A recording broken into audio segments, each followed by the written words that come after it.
नमस्कार, मैं त्रिवेदी मिस। आज के महाराष्ट्र स्टेट बोर्ड के लिए मैं हिंदी के पाठ्य पुस्तक से लेकर आई हूँ पूरक पठन। पूरक पठन की दो छोटी छोटी कथा। और आज के आपके पूरक पठन का शीर्षक भी है दो लघु कथाएं। माय डियर स्टूडेंट्स, ये छोटी छोटी कहानियां हमें पूरे के पूरे मार्क्स दिलाती है और पूरे के पूरे मार्क्स लेने के लिए हमें छोटी सी कहानी का पूरा सारांश घोल कर पीना होगा। कहानी छोटी है, संदेश बड़ा है। आप सब भी इस कहानी को गौर से सुनना।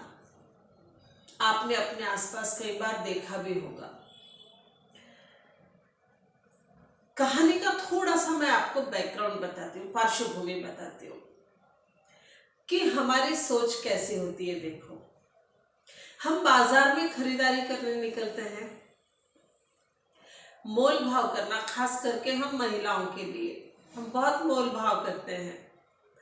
10 पैसे का धनिया भी लेना हो तो उलट पलट कर देखेंगे। टमाटर को इतने ध्यान से देखेंगे कि जैसे कोई साइंटिस्ट भी ना देखता हो। बैंगन हो, हर चीज के लिए मोल भाव करेंगे। पानी पूरी वाले के पास भी पहुंचेंगे तो क्या भैया जी थोड़ा सा पानी और दे। सूखी पूरी के लिए झिकझिक करेंगे। लेकिन वही हम किसी बिग मॉल में जाएं जहां पर चारों तरफ जगमग जगमग फैली है, वहां के दरवाजे पर पहुंचते ही दरबान सैल्यूट मारकर हमें अंदर बुलाता है। सैल्यूट तो मारेगा ही ना, उसके पगार में शामिल है वो। तो हम भी जरा अपने आप को एक राजा महाराजा महसूस करते हैं। वही महसूस करवाना ही उनकी जीत है। फिर हम अंदर जाते हैं, एक एक चीज जगमग करती हुई हमारे सामने रखी जाती है। लीजिए, ये आपके लिए परफेक्ट है, ये तो आप पर ही सूट करेगा, ये तो आपके लिए ही बना है। और फिर उसकी हम 3 गुना, 4 गुना, 5 गुना ज्यादा कीमत देकर बड़े अहोभाव से एकदम प्रसन्न होकर बाहर निकलकर वही चीज जब हम फुटपाथ पर खरीदने जाते हैं तो हम उसका पूरी तरह से शोषण करते हैं, क्योंकि उस बिग मॉल में उस मालिक ने हमारा शोषण किया है। रेहड़ी वाले, फुटपाथ पर फुटकर चीजें बेचने वाले, ये छोटे मोटे काम करने वाले लोग बड़े कष्ट से अपना जीवन यापन करते हैं और हम उन्हें उनका उचित मूल्य नहीं देते। देखते हैं आज की कहानी क्या रंग लाती है। भयंकर गर्मी पड़ रही है, लू चल रही है, तेज गर्म हवाओं से शरीर झुलसा जा रहा है। ऐसे में धनवान लोग क्या करेंगे? सीधा हिल स्टेशन पहुंचेंगे जहां बर्फबारी हो रही हो, ठंडा मौसम हो। उस मौसम का आनंद लेने के लिए वे लाखों रुपए, हजारों नहीं लाखों रुपए खर्च करते हैं। एडवांस बुकिंग करेंगे, हवाई जहाज में जाएंगे, फिर 5 स्टार होटल में रुकेंगे और चारों तरफ फिर का सीनरी का आनंद लेंगे, खरीदारी करेंगे, मौज करेंगे। क्योंकि गर्मी से निजात पाने के लिए वे पहाड़ों पर चले आए हैं और वहां का वो निसर्ग दृश्य देखकर बड़े प्रसन्न होंगे। लाखों रुपए जो खर्च किए तो क्यों न प्रसन्न होंगे। लेखक ऐसे ही भीषण गर्मी में किसी हिल स्टेशन पहुंचे, एडवांस बुकिंग वगैरह था, घूमने निकले।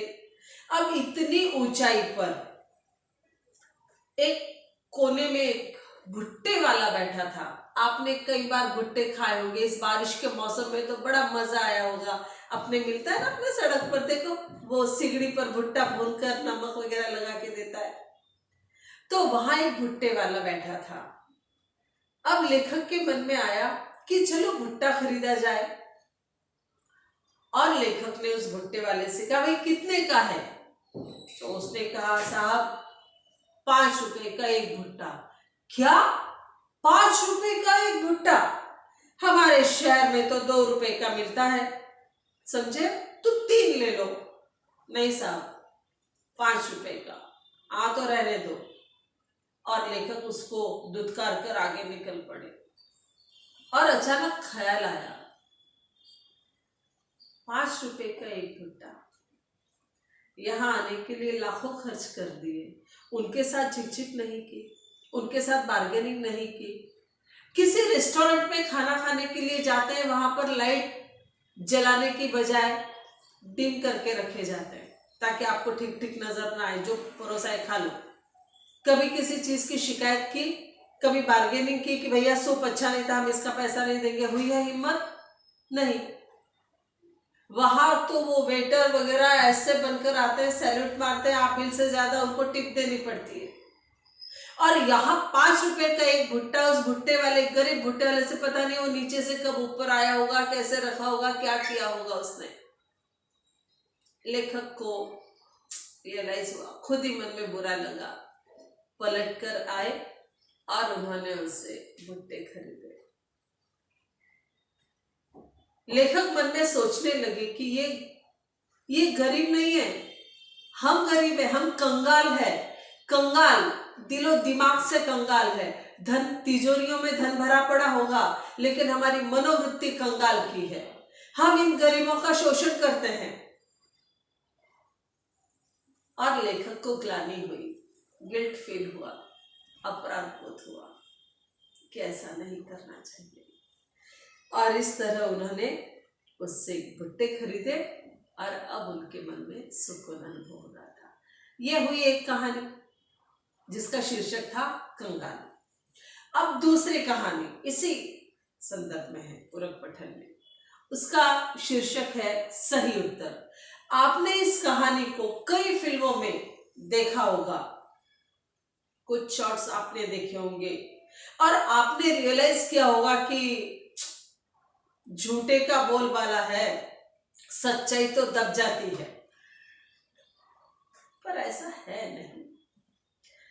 कहानी का तात्पर्य यह है कि अब तक इस व्यक्ति को, इस युवा लड़के को कितनी जगह से नौकरी का बुलावा आया था, कॉल आया था इंटरव्यू के लिए। हर बार ये इंटरव्यू के लिए जाता, अच्छा इंटरव्यू होता, लेकिन अंत में कोई और ही वहां पर बिठा दिया जाता। क्यों? क्योंकि किसी और के पास सिफारिशी पत्र होता था, उसके चाचा, मामा, ताया किसी न किसी ऊंचे ओहदे पर थे और इसके पास क्या था? Qualification, degree. कुछ समय बाद थोड़ी निराशा तो आ ही जाती है। आज भी उसे बुलाया है, तय किया मैं जाऊंगा और खरी खरी सुनाऊंगा, खरी खरी बात करूंगा। बुलाया उसे इंटरव्यू के लिए, लोग बैठे थे इंटरव्यू लेने वाले, और उन्होंने सबसे पहला सवाल उसे पूछा कि भ्रष्टाचार के बारे में आपकी क्या राय है। लो जी, पहला ही सवाल भ्रष्टाचार के बारे में। अब इसके मन में तो पूरा उबल रहा था। इसने कहा, भ्रष्टाचार एक ऐसा कीड़ा है जो देश को घुन की तरह खा रहा है, दीमक की तरह चाट रहा है, खोखला करता जा रहा है। भ्रष्टाचार की वजह से पूरे देश का सर्वनाश हो रहा है और ये देश के लिए कलंक है। अब पूछने वाले के चेहरे पर थोड़ी सी मुस्कान आई। अब दूसरे ने पूछा, रिश्वत को आप क्या मानते हैं? इसने भी तड़ाक से जवाब दिया, भ्रष्टाचार की बहन है। रिश्वत भ्रष्टाचार की बहन है। हम विशेष अवसरों पर अपने प्रियजनों को, मित्रों को उपहार देते हैं और इसका भी स्वरूप कुछ ऐसा ही है, लेकिन उपहार कैसा होता है कि खुशियों के लिए आदान प्रदान होता है, कर्तव्य भी होता है। लेकिन रिश्वत देकर दबे हुए कार्य करवाए जाते हैं, जैसे दबी हुई फाइलें, टलती हुई पदोन्नति, रोकी गई नौकरी, और इसके कारण कई बार सफलता भी हासिल होती है। जितनी बड़ी रिश्वत उतनी बड़ी कामयाबी। कलंक है ये समाज के लिए, देश के लिए। रिश्वत और भ्रष्टाचार दोनों ही कलंक है समाज के लिए, और मैं इनका समर्थन कतई नहीं करूंगा। इतना कहकर वो तेजी से बाहर निकल गया। 100% गारंटी थी उसकी कि उसे कोई नौकरी पर रखने वाले नहीं है। इतनी खरी खरी सुनाने के बाद कौन रखेगा भाई। लेकिन थोड़ी देर के बाद उसे बुलावा आया और उसे उस पद के लिए योग्य उम्मीदवार पाया और इस तरह उसे उसकी श्रेष्ठता पर नौकरी मिल गई। आज उसे विश्वास हुआ कि सत्य सच्चाई कुछ देर के लिए, कुछ समय के लिए निराश हो सकती है, परास्त नहीं। सच्चाई की सदा जीत होती है। हाँ, समय लगता है थोड़ा, लेकिन अच्छाई कभी नष्ट नहीं होती। माय डियर स्टूडेंट्स, इन दोनों लघु कथाओं से संबंधित आपको स्वमत पूछे जाएंगे। भ्रष्टाचार से संबंधित तो निबंध भी आ सकता है, आप अपने ओन वर्ड्स में लिखिए। मैं अपने अगले वीडियो में राइटिंग स्किल के बारे में भी टिप्स देने वाली हूँ, जो 9th स्टैंडर्ड और 10th स्टैंडर्ड दोनों के काम आएगा। सो आज की पहली लघु कथा थी कंगाल यानी कि दरिद्री। कौन कंगाल है? धनवान कंगाल हुआ क्योंकि वो मन से कंगाल थे। और दूसरी थी सही उत्तर, जिसमें उस युवा ने सही उत्तर दिया और अपनी योग्यता के दम पर उसे नौकरी मिल गई। आज की ये कथा है, मैंने बहुत आसान शब्दों में आप तक पहुंचाने का प्रयास किया। इससे संबंधित स्वमत भी बहुत अच्छी तरह से लिखना, पूरे के पूरे मार्क्स मिलते हैं। किसी भी प्रकार का संदेह हो कमेंट्स में जरूर लिखना। धन्यवाद।